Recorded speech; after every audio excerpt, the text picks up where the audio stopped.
Welcome back to the 2-hour news show, everyone. And it's time for our signature segment, See the Stories. Now, last week we shared a story with you that had been inspiring millions of people online. And today we're going to bring that story back to you live. Now, with just one leg, this next guest of ours managed to climb to Everest Base Camp and raised our Indonesian flag high above the clouds. Yes. A big round of applause, and to share more about his incredible climb and story, please welcome Anggi Wahyuda to our studio. Good afternoon, Mas Anggi. Mas Anggi, selamat datang. Welcome to our studio. Terima kasih. Terima kasih. First of all, selamat, congratulations on the climb. Thank you. Everyone has been highlighting your story. We highlighted your story just last week, Mas Anggi. First of all, can you please tell us the beginning? Awalnya tuh bagaimana pas waktu mendaki gunung? Wah, itu suatu pengalaman yang berkesan banget karena itu gunung pertama saya di luar negeri. Dan apalagi di gunung pertama ini kita menjalankan misi yang social movementnya itu keren banget. Kita tuh pengen memberi semangat ke teman-teman disabilitas dan teman-teman yang lagi nggak percaya diri. Jadi kayak, wah ini harus berhasil ini sampai di sana. Okay, so this is actually first time Mas Anggi climbed a peak outside of Indonesia. Yes. And prior to this, because this is obviously also to raise awareness for those with disabilities and to give those with disabilities inspiration to do more. Mas Anggi tadi sempat bahas sama saya, sebelumnya udah mendaki banyak sekali gunung di Indonesia. Iya. Apa aja yang pernah di... Waduh, gunungnya. Ya, yang paling ini deh, yang paling berkesan. Paling berkesan tuh ada di Gunung Leuser. Jadi Gunung Leuser itu adalah gunung dengan trek terpanjang di Asia Tenggara. Oke. Total 110 km dan Anggi adalah disabilitas pertama yang sampai di sana. First time, okay. Big applause. Yeah. In Gunung Leuser, the Mount Leuser was one of the most memorable hikes or climb for Anggi because it was the longest track, 110 kilometers. Yeah. Yes. And you were the first disabled individual to be able to climb the Mount Leuser. But can you please tell us, Mas Anggi, pertama kali sebagai seorang Anggi nih, tertarik untuk naik gunung itu di tahun berapa? Dan apa nih yang mendorongnya? Have you always like nature? Dia dulu tuh suka alam nggak atau gimana? Kalau dulu tuh emang udah suka alam, tapi yang hanya trekking masuk ke dalam hutan, cuman ya main-main di tengah hutan kayak lihat sungai-sungai yang ada di dalam, terus kayak flora fauna. Karena kebetulan Anggi tinggal di Langkat yang mana itu adalah masih banyak Taman Nasional Gunung Leuser yang habitat fauna floranya itu lengkap banget di sana. Okay. Itu jadi terus dulunya tuh Anggi kontennya itu sosial eksperimen dan prank gitu-gitu. Tahun berapa itu? Itu dari 2018. Okay. Tapi itu kontennya nggak bikin Anggi puas, tapi naik gunung tuh kontennya tuh bikin Anggi puas karena banyak orang yang termotivasi di situ. Bahkan di campaign terakhir kemarin, Push the Limit itu kontennya tuh banyak banget mempengaruhi orang, bahkan kalau dihitung ada sekitar sampai 20 orang gagal bunuh diri gara-gara termotivasi lihat itu. Makanya itu yang bikin saya dan tim seperti ada dari Titik 9, itu Mas Alip. Jadi kita inisiasi campaign lagi namanya Satu Langkah Lagi. Itu buat teman-teman semua disabilitas dan teman-teman yang lagi nggak percaya diri. Okay. Nanti kita bahas campaign yang itu, tapi sebelumnya we should clarify for those outside of Indonesia. So there was a previous campaign called Push the Limit, and this campaign, I mean, you asked about when Mas Anggi got interested in climbing. It was around 2018. Yes, right? 2018. So the love for nature became and wanting to create content. It all came together in 2018. Yes, right. And because as he mentioned before, he has always loved nature, and then it was, but the content for him wasn't fulfilling enough. Yeah. Because he decided that when he made that first campaign, Push the Limit, it brought positive impact to someone because there were actually about 20 orang yang tadinya niat gagal, they were about to commit suicide. Yeah. They decided not to. They you stopped them. That is amazing. It's I guess that's what motivation and inspiration can do to those that are in a very low point in their lives. And I'm sure they can relate with Mas Anggi, who perhaps have been to a low point in his life as well. Kita membahas campaign Satu Langkah Lagi. Satu Langkah Lagi is the campaign that was behind this latest journey for Mas Anggi. It translates roughly to one more step. Boleh cerita sedikit tentang filosofinya di belakang Satu Langkah Lagi? Apa artinya Satu Langkah Lagi ke Mas Anggi? Satu langkah lagi tuh kita buat itu untuk teman-teman yang lagi nggak percaya diri, teman-teman yang takut bermimpi. Karena banyak tuh teman-teman yang kayak ketika punya mimpi, punya cita-cita, tapi ketika terkena kendala sedikit, terkena tantangan sedikit, mereka tuh langsung kayak nyerah, langsung takut. Padahal kita nggak tahu nih, langkah selanjutnya itu bisa mendekatkan kita pada kesuksesan kan, pada mimpi itu. Jadi orang-orang tuh pada ketika kena tantangan, kena itu langsung nyerah dan berhenti. Makanya kita selalu bilang kayak, ayo jalan, jangan pernah berhenti walaupun ada tantangan sebesar apapun, kejar mimpimu, cita-citamu, ayo kita jalan satu langkah lagi. Karena mimpi itu bakal terwujud kalau kita bergerak untuk mendekatinya. Oh, I love that. Yeah. Satu langkah lagi, just one more step. It means like any progress is still a progress. Yes. Yeah, you have to just do it first. Whatever the obstacle is, you have to be able to believe in yourself, to pursue, and then to reach that goal. I'm getting some goosebumps because I think that everyone can relate to that particular reasoning, because I think everyone can relate to having an obstacle in their life. Absolutely. And if you never take that one extra step, you don't know what you can accomplish. Yes. And one step, if you think about it, don't think about the entire journey, but just think about that one next step. It's actually a lot easier to conquer it if you take it one step at a time. So I love the philosophy behind it. And then Mas Anggi, speaking of one more step, tantangan-tantangan. Ini kan semua tentang bagaimana kita bisa menghadapi dan juga mengalahkan diri kita sendiri. Iya, benar. Kalau dari Mas Anggi sendiri, tantangan terbesar, pastinya kesulitan-kesulitan yang dihadapi Mas Anggi selama ini sebagai seorang individu, sebagai seorang Anggi itu seperti apa? Tantangan terbesarnya itu adalah menurut saya bukan soal pekerjaan, bukan soal gimana saya ingin mewujudkan sesuatu, tapi ini mungkin dialami seluruh teman-teman disabilitas di Indonesia. Tantangan terbesar kami itu adalah rasa percaya dan kesempatan ke kami. Ke diri sendiri? Iya benar, karena emang saya juga sering baca buku, jadi saya tuh pernah baca kutipan dari tokoh dunia itu Bapak Nelson Mandela pernah bilang kayak, suatu tantangan yang besar tuh emang terlihat mustahil jika dilakukan sama teman-teman yang memiliki keterbatasan. Oke.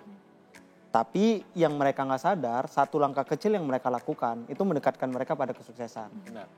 Jadi makanya itu saya bilang ke teman-teman semua, nggak apa-apa ketika mereka tuh meragukan kita. Yang penting kita tetap jalan, kita bergerak, karena batas kemampuan manusia itu bukan pada fisiknya tapi pada kemauannya. Yes, I love that. Our limitations is not with our physical abilities, but what we want, our wants, right? Yeah, it's more towards like your belief in yourself. Yes. I always believe this as well, that you can be your own biggest obstacle at times. And if you can overcome yourself as your biggest obstacle, then it's a lot easier to overcome this thing, that whatever it is that you're facing, the obstacle that you're facing. Now, speaking of obstacles, ngomongin tentang tantangan, Everest Base Camp, I have to go back to that. Tantangan terbesar itu apa buat Mas Anggi saat menghadapi perjalanan ini ke Everest Base Camp? Karena pasti ada banyak. Tantangan terbesarnya kalau secara trek ya, secara trek itu nggak terlalu sulit dibanding Gunung Indonesia. Gitu ya? Benar, karena mungkin persiapan Anggi itu udah dari jauh-jauh hari jadi lebih matang ya. Oke. Dan di sebelumnya itu Anggi ada campaign yang ke Gunung Loser itu, dan itu tuh 5 kali lebih sulit daripada Everest Base Camp kemarin. Oh. Dan sebelum ke Everest Base Camp kita juga udah melakukan persiapan bareng tim Satu Langkah Lagi dan Titik 9. Kita itu udah ke beberapa gunung sulit di Indonesia. Itu di Februari kita ke Binaya, itu gunung tertinggi di Maluku. Dan di awal Mei kemarin kita ke Latimojong, itu gunung tertinggi di Pulau Sulawesi. Jadi secara fisik itu udah aman. Okay. Hanya saja di sana tuh yang jadi tantangan gede adalah ketinggian. Altitude-nya di sana tuh, jadi kita tuh mulai pendakiannya tuh di 2.900 mdpl. Wow. Yang mana 2.900 mdpl atau 3.000 itu di Indonesia udah puncak, udah peak-nya. Oke. Tapi di sana masih baru mulai, dan masih kawasan penduduk di sana. Jadi tantangannya itu kekurangan oksigen, dan ya kemarin tuh Anggi sempat juga ngalami AMS. AMS itu penyakit di ketinggian di mana itu penyebabnya adalah kekurangan oksigen. Oke, dan ini bisa jadi kayak hal-hal kayak halusinasi dan hal seperti itu bisa terjadi atau apa? Itu lebih ke hipotermia. Tapi syukurnya kita kemarin beberapa sponsor brand-brand lokal Indonesia ternyata udah support banget juga untuk ke sana, yang bantu kita ke sana. Dan hipotermia alhamdulillah itu kita nggak ngalami. Cuman AMS itu tapi Anggi sendiri, dan itu penyebabnya gara-gara Anggi nggak mau pakai jaket. Kenapa nggak mau pakai jaket? Risih. Karena pengen jalan kencang, jangan cepet. Jadi trek di sana itu sebenarnya ada trek bonus kalau Anggi di Indonesia. Makanya kemarin itu harusnya 7 jam 8 jam tapi kita tuh tembus di 5 sampai 6 jam. Wow, Karena perjalanannya berapa panjang totalnya kurang lebih jarak kalau ngomongin jarak aja? Per hari itu kita bisa 10 sampai 15 kilo. Wow, that's amazing. And then for the preparation, persiapannya berapa lama? Kan Anggi bilang yang kali ini udah lumayan nih, persiapannya udah di jauh-jauh hari. Seberapa jauh persiapannya dan kenapa Everest yang dipilih? Persiapannya itu udah dari Oktober untuk persiapan fisiknya. Dan kita juga udah buka kerjasama dengan beberapa brand, beberapa instansi pemerintah itu juga kita buka dari Desember. Dan kenapa Everest Base Camp? Yang pertama karena campaign yang kemarin itu tuh yang ke Loser itu sukses banget, itu bisa buat teman-teman sampai gagal bunuh diri, bahkan sampai sekarang tuh saya tuh selalu dapat DM atau direct messenger itu teman-teman disabilitas, teman-teman yang lagi nggak percaya diri itu pada curhat gitu, kayak nanya tentang kehidupannya gitu, solusinya apa. Dan 70% itu bukan teman-teman disabilitas malahan. Oh gitu. Malah teman-teman yang lagi depresi. Maka itu kita pilih Everest Base Camp karena campaignnya kayaknya lebih luas, lebih dunia. Jadi ya akhirnya Anggi bareng tim Satu Langkah Lagi dan Titik 9 milih kayaknya Everest Base Camp aja dulu. Okay, we should clarify as well for those viewers that aren't familiar that Indonesia has some of the most difficult peaks as well. So when I asked what the biggest obstacle with Everest Base Camp, it wasn't actually climbing to Everest Base Camp itself. It's actually a relatively not very difficult compared to some of the peaks here in Indonesia, but the biggest challenge was altitude. So I wasn't aware of this, but the starting point is above 2,000 meters above sea level already. Which is equal to most peaks in Indonesia. Correct. That is why I've never been that high before, so I can only imagine what it's like to start. So obviously, the thinning air and things of that sort would be the biggest challenge. And especially when Anggi also told the story that one of the biggest obstacles there was because he did not want to wear a jacket. Because he personally wanted to go faster than it was actually prepared to. Right. But then you finished the track selesai dalam waktu 5 hours. You finished it in 5 hours. Regardless, usually they take 7 or 8 hours. Absolutely. There you go. Finished ahead of time. Time to rest. Kita juga tahu bahwa ini pasti ini mungkin hanya awal dari campaign, pasti ada campaign berikutnya juga. Kalau ngomongin peak itu apalagi karena Everest Base Camp, Everest adalah salah satu peak yang one of the most famous mountains that people know. Apa yang berikutnya udah kepikiran belum? Udah kepikiran, kita udah bikin rancang sampai tahun depan karena beberapa instansi dan beberapa brand itu juga mau lanjut sampai di tahun depan. Kita tuh entar di Oktober bakal ke Bukit Raya, yang mana itu adalah gunung tertinggi di Pulau Kalimantan. Dan di Februari itu kita bakal ke Kilimanjaro. Wow. Itu gunung tertinggi di benua Afrika. Tapi sebenarnya yang paling Anggi tunggu dan paling Anggi kayak wah ini harus jadi. Anggi ini tuh adalah di bulan Mei atau di Juni nanti kita bakal pengabdian ke masyarakat. Kita bakal ke daerah-daerah terpencil. Kita bakal bantu teman-teman di sana yang mereka keterbatasan ilmu, mereka bingung mau ngapain, kita bakal bikin kayak pelatihan di sana, kayak pelatihan fotografi, kita bikin videografi gimana, cara ngajarin mereka, minimal mereka bisa konten sendiri. Jadi itu Anggi pikir karena sampai di usia 25 tahun ini pendapatan terbesar Anggi adalah konten kreator, bukan kerja di instansi atau di sebagainya, walaupun ada ya beberapa kerjaan lain di belakangnya. Jadi Anggi pikir untuk mereka memulai mandirinya, mereka tuh harus bisa minimal digital. Punya skill itu, basic skill. Basic skill dasar-dasar digital. Tadi karena kebetulan Anggi kerjasamanya bareng Titik 9, itu adalah production house di Jakarta. Yang mana mereka juga udah banyak mengerjain brand-brand, pekerjaan-pekerjaan lainnya. Dan di situ orang-orangnya pada jago-jago lah soal videografi, fotografer. Jadi ketika untuk dibawa ke sana untuk melatih mereka pasti Ini bulan Juni tahun depan. Iya, dan pasti mumpuni banget lah. Dan bisa mulai dari diri sendiri dan bahkan bisa mulai dari halaman rumah sendiri juga. Benar. So a couple of peaks to conquer first. Yes, Bukit Raya, in Kalimantan, and then Kilimanjaro. Kilimanjaro, Afrika. And then next year, you will be going to the remote places in Indonesia to help those to be able to make more content. And especially, you can also share more positive messages. Bisa berantai nanti pesan-pesannya kan, ya, Mas Anggi? benar. Oke, nah mungkin ini juga Mas Anggi dalam kesempatan ini bisa disampaikan ke penonton yang mungkin baru kenal nih sama Mas Anggi, mungkin baru tahu juga tentang kampanye-nya. Apa pesan besar atau yang diharapkan dari Mas Anggi dan juga seluruh perjalanannya? Ini mungkin bisa langsung ke kamera ini, Mas Anggi, disampaikan ke teman-temannya.